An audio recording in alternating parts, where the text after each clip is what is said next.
Finally నా trekking అయితే start చేశాను. షార్ప్ 5:10 అలా అయింది. 5:30 కలా అక్కడ ఎంట్రీస్ ఉంటాయంట. ఎందుకంటే ఎవరికైనా సీతాపూర్ నుంచి ట్రెక్కింగ్ స్టార్ట్ ఉంది. ఎవరికి సోంప్రయాగ్ నుంచి గౌరీకుండ దాకా అలా వెళ్ళాలి జీప్ లో అలా ఏం లేదు. ఎవరైనా సీతాపూర్ నుంచి వెళ్ళాలి, ట్రెక్కింగ్ చేస్తూ ఉండాలి. అయితే సోన్ప్రయాగ్ దగ్గరికి వచ్చాము. ఇక్కడ నుంచి యాత్ర రిజిస్ట్రేషన్స్ అనేది ఇక్కడ జరుగుతున్నాయి. లైన్ లో వెళ్తున్నారు యాత్ర రిజిస్ట్రేషన్ కోసం. చాలా పెద్ద లైన్ ఉంది. సోన్ప్రయాగ్ లో స్టార్ట్ అయింది రిజిస్ట్రేషన్ ప్రాసెస్ అనేది. మొత్తం అందరూ రిజిస్ట్రేషన్ కోసం వెయిట్ చేస్తున్నారు వీళ్ళంతా.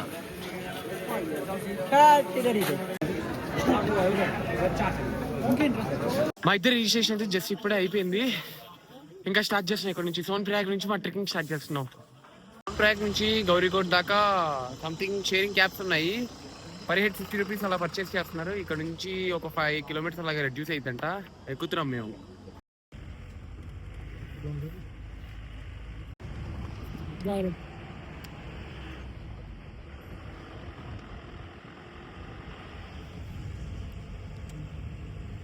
మళ్ళీ ఇంకా ఇక్కడ మధ్యలో దింపేశాడు. ఫుల్ ట్రాఫిక్ ఉందని చెప్పి, రోడ్డు కూడా చాలా చిన్నగా ఉందని చెప్పి ఇక్కడ మధ్యలో ఆపేశాడు. జస్ట్ ఒక 500 మీటర్స్ ఉందని చెప్పాడు అంతే. గౌరీకో నుంచి పైకి ఎక్కుతూ ఉంటే మామూలుగా లేదు బాబోయ్. ఆయాసం అక్కడే వచ్చేసింది నాకు. స్టార్టింగ్ వచ్చేసింది ఆయాసం. ఎన్ని మెట్లున్నాయో పైకి. ప్రెసెంట్ అయితే ఎప్పుడు వచ్చాం గౌరీకోన్కి. ఇక్కడ నుంచి స్టార్ట్ అనుకుంటాం మా ట్రిక్. గుర్రాలు స్టార్ట్ అవుతున్నాయి.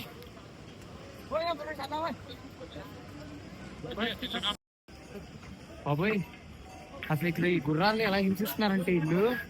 లిటరల్లీ నేను ఇప్పుడే చూసా, ఒక ఆవిడ గుర్రం ఎక్కించుకుంటుంటే గట్టి గట్టిగా అరుస్తుంది.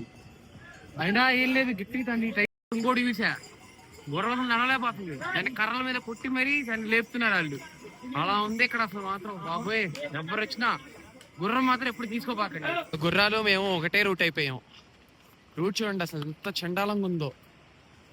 ఎంత చండాలంగా ఉందో రూట్ మాత్రం. ఓ ఎక్కడ పడితే అక్కడ రాళ్ళు పడిపోయి ఉన్నాయి.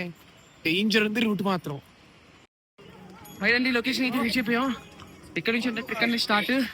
చూడండి ఇంక ఇప్పుడు నుండి చూద్దాం ట్రిక్ అనేది ఎలా ఉంటుందో. వచ్చే దారిలో చిన్న భైరవ్ బాబా టెంపుల్ ఉంది. అర్జున్ ఎలా కొడుతున్నాడు. గుర్రం అసలు కదలట్లా, ఎక్కట్లా. అడు కొడుతున్నాడు. ఆడు వాళ్ళు ఇచ్చారు ఇది మార్నింగ్ మాకు బ్రేక్ఫాస్ట్ అని చెప్పి, pulihora. Thank you so much bro. ఇలాంటి టైంలో ఏది ఇచ్చినా మనం తినేయాల్సిందే. చూస్తున్నా కదా బాబోయ్.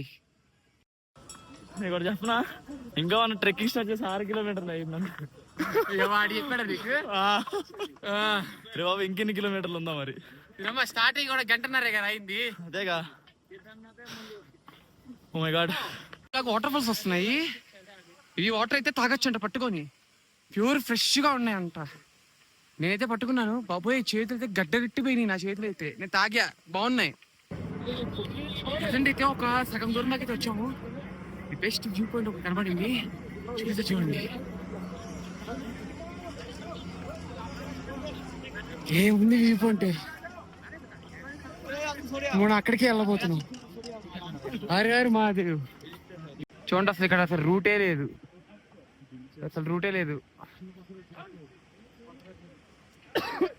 అలా వస్తున్నారు. రూట్ కూడా లేదు అసలు. ఇది చాలా చిన్న రూట్.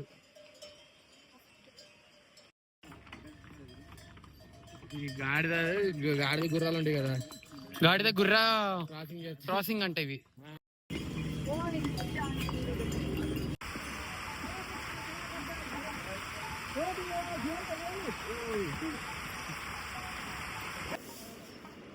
బాబోయ్ ఎప్పుడో మార్నింగ్ 5:10 అలా స్టార్ట్ అయ్యాం. ప్రజెంట్ టైం వచ్చి 10:44 అలా అవుతుంది. ఇంకా మేము చేరుకోలేదు. ఎన్నింటికి చేరుకుంటామో నాకు తెలియదు. ఎంత దూరం వచ్చామో తెలియదు. మా గైడ్ ఎటో వెళ్ళిపోయాడు. ఆయన వెళ్ళిపోవడం కాదు, మేమే ల్యాగ్ చేసాం. అంటే ఇక్కడ 2 రూట్లు ఉన్నాయి. ఆడ ఏ రూట్కి వెళ్ళిపోయాడో తెలియదు నాకు కూడా. కరెక్ట్గా లాస్ట్ 4 కిలోమీటర్స్ ఉందంట. 2 కిలోమీటర్స్ ట్రెక్కింగ్ అనో 2 కిలోమీటర్స్ ల్యాండ్కి వెళ్ళిపోవచ్చు అంట.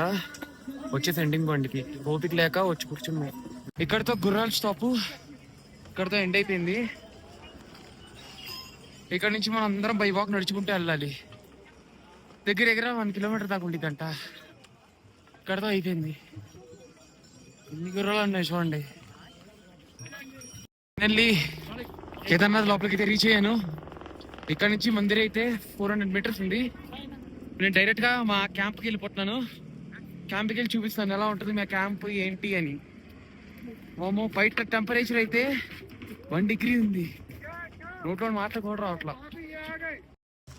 మా లక్ ఏంటంటే కరెక్ట్గా ట్రెక్కింగ్ అయిపోయిందో లేదో రూమ్లోకి వెళ్ళాము. అక్కడ ప్యాకేజ్ దాంట్లోకి కరెక్ట్గా వర్షం స్టార్ట్ అయిపోయింది. సర్లే ఇంకా అలా బయటకు వచ్చాం. ఫస్ట్ మేము వెళ్ళబోయే లొకేషన్ ఏంటంటే కాశీకి రక్షకుడు కాలభైరవుడు అంటారు చూడండి. అలాగే ఇక్కడ కూడా కాలభైరవుడు టెంపుల్ ఉంటుంది కేదార్నాథ్లో. అది చూడడానికి వెళ్తున్నాం మేము. ఆ పైనుంది అది చూసాకే కేదార్నాథ్ మందిర్ దగ్గరికి వెళ్తాం మేము. దర్శనం మాత్రం రేపు పొద్దునే చేసుకుంటాం. ప్రజెంట్ నేను మా ఊడు కలిసి భైరవ బాబా టెంపుల్కి వెళ్తున్నాం. అంటే భైరవ బాబా అంటే మనకి కాలభైరవ్ అని, వీళ్ళు భైరవ బాబా అంటారు. భైరవ బాబా మందిర్కి దారిదే 1.5 కిలోమీటర్ ఉంటుందంట ఇక్కడ నుంచి. ఈ రూట్ మొత్తం చాలా బాగుంది. గుడి యొక్క వ్యూ ఇది.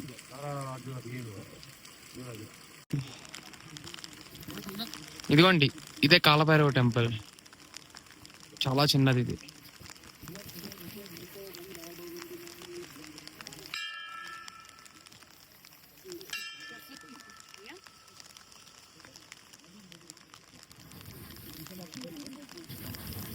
కేదార్నాథ్ టెంపుల్ చూడాలి అంటే ఫస్ట్ మనం కాలభైరవుని దర్శనం చేసుకున్నాకే మనం చూడాలి. అందుకనే ఫస్ట్ ఇక్కడికి వచ్చాను నేను. ఇంత వర్షంలో కూడా వచ్చాను నేను. అందుకే ఇక్కడ ఇంకొకటి ఏంటంటే ఇది నార్మల్ వర్షం కూడా కాదు. ఇది టెంపరేచర్ ఏమో 0 ఉంది. 0 డిగ్రీస్తో పాటు వర్షం పడుతుంది. ఐస్ మొక్కలు పడుతున్నాయి మీద కొంచెం కొంచెం చిన్నవి. మామూలు వర్షం కాదు ఇది.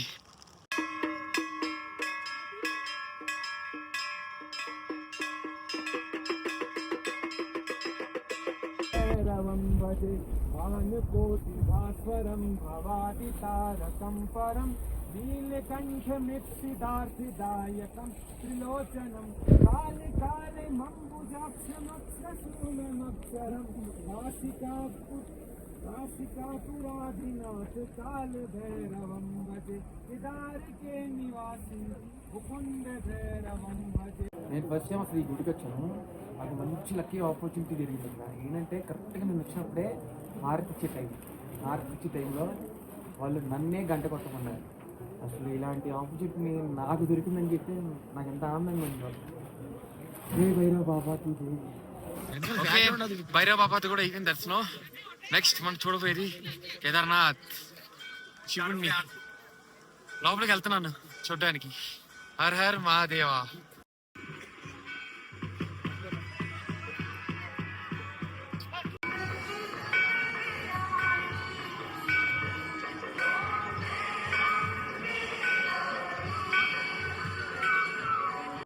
నా ఫస్ట్ దర్శనం అయితే అయిపోయింది. మంది ఉన్నారు అక్కడ. హరి మహాదేవా. దీని పేరు భీమ్శిలా అంటారు రాయి. ప్రజెంట్ ఇది చీకట్లు ఇది కనపడట్లేదు నాకు. ఇది లాస్ట్ టైం కేదార్నాథ్లో ఫ్లడ్స్ వచ్చినప్పుడు ఈ రాయి ఎక్కడి నుంచో వచ్చి కరెక్ట్గా మందిరం వెనకాల ఉండి ఇలా సపోర్ట్ చేసింది. వాటర్ మాత్రం ఎటు వెళ్ళకుండా ఇలా వెళ్ళిపోయేలాగా. ఈ కేదార్నాథ్ మందిరాన్ని కాపాడింది ఈ భీమ్శిలానే. వచ్చిన ప్రతి ఒక్కళ్ళు కేదార్నాథ్ టెంపుల్కి ఎంత రెస్పెక్ట్ ఇస్తారో ఈ భీమ్శిలాకి కూడా అంతే రెస్పెక్ట్ ఇస్తున్నారు.